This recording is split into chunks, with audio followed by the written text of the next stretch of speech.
ओडिशा के 3 दिवसीय दौरे पर पीएम मोदी आज दूसरे दिन पुलिस महानिदेशकों की बैठक में लेंगे हिस्सा।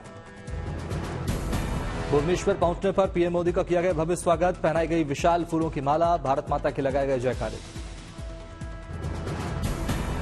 पीएम मोदी ने की दिल्ली में आयोजित ओडिशा पर्व कार्यक्रम की तारीफ, बोले बहुत बढ़िया, मसाले वाली चाय पी, समय होता तो और ज्यादा घूमा होता। भारी संख्या में जनसभा पहुंचे लोगों का पीएम ने जताया आभार, बोले आज मुझे बाबा लिंगराज की पवित्र धरती पर आने का सौभाग्य मिला है, मैं इस महान धरती को महाप्रभु जगन्नाथ को नमन करता हूं। महाराष्ट्र हरियाणा के परिणाम को लेकर विपक्ष पर पीएम मोदी का वार, कहा विपक्षी दल बीजेपी के खिलाफ करते हैं दुष्प्रचार, बीजेपी को आशीर्वाद देने के लिए निकलती जनता। विपक्ष पर निशाना साधते हुए बोले पीएम मोदी, कहा सत्ता को जन्मसिद्ध अधिकार समझने वाले 1 दशक से खो चुके हैं केंद्र की सत्ता, जनता से बोल रहे हैं झूठ। विपक्ष को घेरते हुए बोले पीएम मोदी, कहा संविधान की भावनाओं को कुचल दिया जाता है, देश की जनता किसी और को आशीर्वाद दे, इसका गुस्सा वे जनता पर निकालते हैं। पीएम मोदी को सुनने के लिए भारी संख्या में पहुंचे बीजेपी के समर्थक, आदिवासी कलाकारों ने ओडिशा की सांस्कृतिक कार्यक्रम की प्रस्तुतियां दी।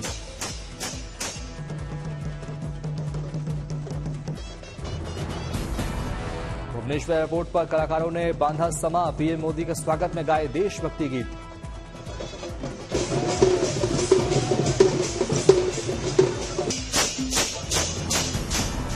भुवनेश्वर पहुंचे गृहमंत्री अमित शाह, 3 दिवसीय डीजीपी आईजीपी सम्मेलन में लिया भाग, कार्यक्रम में शामिल हुए एनएसए अजीत डोभाल। कांग्रेस मुख्यालय में महाराष्ट्र हरियाणा की हार पर कांग्रेस में महामंथन, कांग्रेस अध्यक्ष मल्लिकार्जुन खड़गे ने की बैठक की अध्यक्षता, राहुल गांधी प्रियंका गांधी रहे मौजूद। विधानसभा के परिणामों को लेकर कांग्रेस चीफ ने कहा 3 राज्यों में उम्मीदों के अनुरूप नतीजे नहीं थे, भविष्य के लिहाज से ये हमारे लिए चुनौती। खड़गे ने चुनावी परिणामों से सबक लेते हुए संगठन स्तर पर सभी कमजोरियों और खामियों को दुरुस्त करने पर दिया जोर, कहा यह परिणाम हमारे लिए संदेश। आपसी एकता में कमी और एक दूसरे के खिलाफ बयानबाजी को लेकर बोले खड़गे, कहा जब तक हम एक होकर नहीं लड़ेंगे चुनाव कैसे दे सकते हैं विरोधियों को शिकस्त। कांग्रेस चीफ खड़गे ने ईवीएम पर उठाए सवाल, कहा चुनावी प्रक्रिया को ईवीएम ने बनाया संदिग्ध, देश में निष्पक्ष चुनाव कराना चुनाव आयोग का संवैधानिक दायित्व। कांग्रेस वर्किंग कमेटी की बैठक के बाद कांग्रेस महासचिव के.सी. वेणुगोपाल ने की प्रेस कॉन्फ्रेंस, मणिपुर में हिंसा भ्रष्टाचार, यूपी में सांप्रदायिक तनाव को लेकर चुप है बीजेपी, किया वार। महाराष्ट्र हरियाणा में चुनाव परिणामों को लेकर वेणुगोपाल ने जाहिर की हैरानी, कहा महाराष्ट्र के नतीजे बता रहे हैं कि वहां भारी गड़बड़ी हुई। जम्मू कश्मीर में कांग्रेस और एनसी की जीत पर बोले वेणुगोपाल, कहा जम्मू कश्मीर को पूर्ण राज्य दिलाने के लिए कांग्रेस बनाएगी दबाव। कांग्रेस सांसद गौरव गोगोई ने केंद्र पर बोला हमला, कहा सदन में अडानी, मणिपुर और संभल को छोड़कर कार्यसूची पर चर्चा चाहती है सरकार। कांग्रेस नेता बाला साहेब थोराट ने चुनावी परिणाम पर उठाए सवाल, कहा हमें चुनाव आयोग से शिकायत, हर किसी के मन में चुनाव आयोग को लेकर सवाल। दिल्ली विधानसभा में आदमी पार्टी के संयोजक अरविंद केजरीवाल ने गृहमंत्री अमित शाह पर बोला हमला, कहा जब से अमित शाह बने गृहमंत्री बद से बदतर हुई दिल्ली की कानून व्यवस्था। राजधानी में बढ़ते अपराध को लेकर केजरीवाल ने गृहमंत्री को घेरा, कहा दिल्ली में बढ़ रहा गैंगस्टर राज, सुरक्षा व्यवस्था बनाने में केंद्र फेल, अमित शाह बने मूक दर्शक। सैकड़ों शूटर खुलेआम घूम रहे हैं, कोई डर नहीं है, शूटिंग करते हैं, वीडियो बनाते हैं, वीडियो बना के उस पे सोशल मीडिया पे डालते हैं, लोगों को डराने के लिए, खौफ पैदा करने के लिए, दहशत पैदा करने के लिए, और खुलेआम चुनौती दे रहे हैं दिल्ली पुलिस को, खुलेआम चुनौती दे रहे हैं अमित शाह को, जो करना है कर लो, और ये चुप बैठे हैं, कुछ नहीं कर रहे।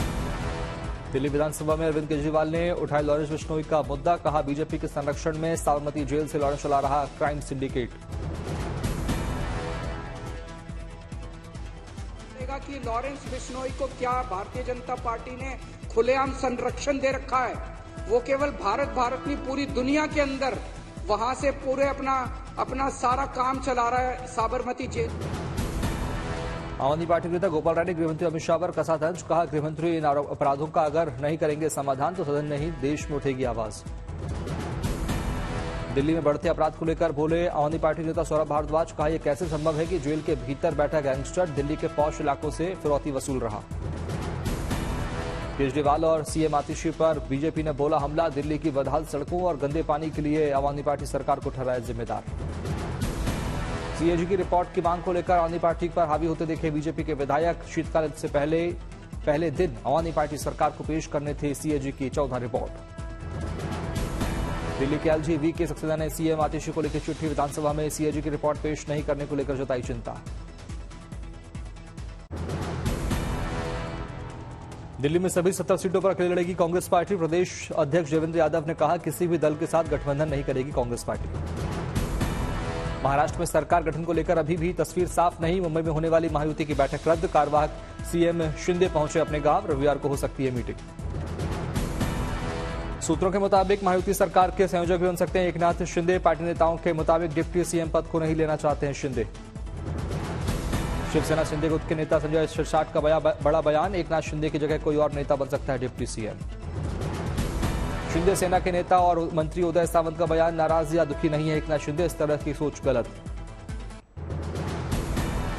बांग्लादेश में हिंसा को लेकर सवालों के घेरे में मोहम्मद यूनुस की सरकार। जुमे की नमाज के बाद धार्मिक स्थलों पर हुआ हमला। ढाका में इस्कॉन के विरोध में सड़कों पर उतरे मुस्लिम समाज के लोग, विरोध में की जमकर नारेबाजी।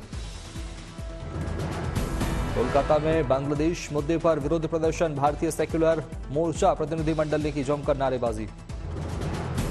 बांग्लादेश में मौजूदा हालात पर विदेश मंत्रालय का बयान, अल्पसंख्यकों की सुरक्षा बांग्लादेश सरकार की जिम्मेदारी। बांग्लादेश मुद्दे पर बोली बीजेपी सांसद कंगना रनौत, कहा बांग्लादेश में साधु संतों की स्थिति बहुत दुर्भाग्यपूर्ण, अत्याचार के खिलाफ यहां नहीं हो रहे प्रदर्शन।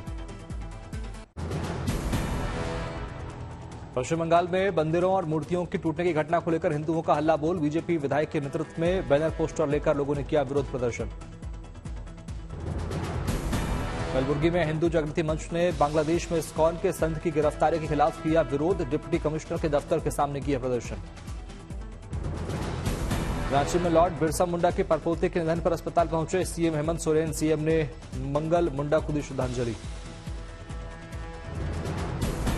फतेहपुर में पूर्व केंद्रीय मंत्री साध्वी निरंजन ज्योति ने की सड़क हादसे में पीड़ितों की मदद। घायलों को अपनी गाड़ी से पहुंचाया अस्पताल। हापुड़ में किसान के खेत से चोरी हुई गोभी की फसल, लाखों रुपए का किसान को नुकसान। पुलिस मामले की जांच में जुटी। संभल मस्जिद सर्वे के खिलाफ मस्जिद कमेटी की अर्जी पर सुप्रीम कोर्ट में हुई सुनवाई। अदालत ने कहा, हाईकोर्ट के आदेश के बगैर न हो कोई कार्रवाई। प्रशासन को कानून व्यवस्था बनाए रखने के निर्देश। संभल मस्जिद विवाद पर सुप्रीम कोर्ट का अहम निर्देश, निचली अदालत न ले कोई एक्शन। मस्जिद पक्ष ने स्थानीय कोर्ट के सर्वे के आदेश को दी है चुनौती। यूपी सरकार ने संभल हिंसा की जांच के लिए गठित किया न्यायिक आयोग। इलाहाबाद हाईकोर्ट के रिटायर्ड जस्टिस डी.के. अरोड़ा की अध्यक्षता में आयोग करेगा जांच। संभल हिंसा की जांच के लिए बने आयोग में रिटायर्ड आईएएस अमित मोहन प्रसाद और पूर्व डीजीपी ए.के. जैन भी होंगे शामिल। 2 महीने में दी जाएगी रिपोर्ट। संभल में इंटरनेट सेवा हुई बहाल। 24 नवंबर से हिंसा के बाद इंटरनेट पर लगाई गई थी पाबंदी।